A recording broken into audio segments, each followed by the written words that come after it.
At that time, Judah left his brothers and went down to stay with a man of Adullam named Hira. There Judah met the daughter of a Canaanite man named Shelah. He married her and lay with her. She became pregnant and gave birth to a son, who was named Er. She conceived again and gave birth to a son and named him Onan. She gave birth to still another son and named him Shelah. It was at Kezib that she gave birth to him.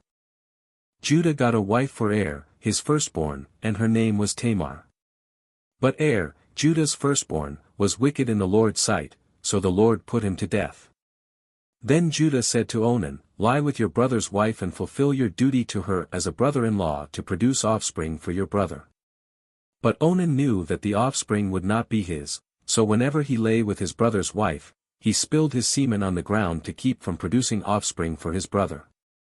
What he did was wicked in the Lord's sight, so he put him to death. Also Judah then said to his daughter-in-law Tamar, "Live as a widow in your father's house until my son Shelah grows up." For he thought, he may die too, just like his brothers. So Tamar went to live in her father's house. After a long time Judah's wife, the daughter of Shelah, died. When Judah had recovered from his grief, he went up to Timnah, to the men who were shearing his sheep, and his friend Hira the Adullamite went with him. When Tamar was told, "Your father-in-law is on his way to Timnah to shear his sheep," she took off her widow's clothes, covered herself with a veil to disguise herself, and then sat down at the entrance to Enaim, which is on the road to Timnah. For she saw that, though Shelah had now grown up, she had not been given to him as his wife. When Judah saw her, he thought she was a prostitute, for she had covered her face. Not realizing that she was his daughter-in-law, he went over to her by the roadside and said, "Come now, let me sleep with you." "And what will you give me to sleep with you?" she asked. "I'll send you a young goat from my flock," he said. "Will you give me something as a pledge until you send it?" she asked. He said, "What pledge should I give you?" "Your seal and its cord, and the staff in your hand," she answered. So he gave them to her and slept with her, and she became pregnant by him. After she left, she took off her veil and put on her widow's clothes again. Meanwhile Judah sent the young goat by his friend the Adullamite in order to get his pledge back from the woman, but he did not find her.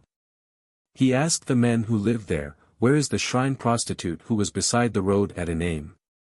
"There hasn't been any shrine prostitute here," they said. So he went back to Judah and said, "I didn't find her." Besides, the men who lived there said, "There hasn't been any shrine prostitute here." Then Judah said, "Let her keep what she has, or we will become a laughingstock.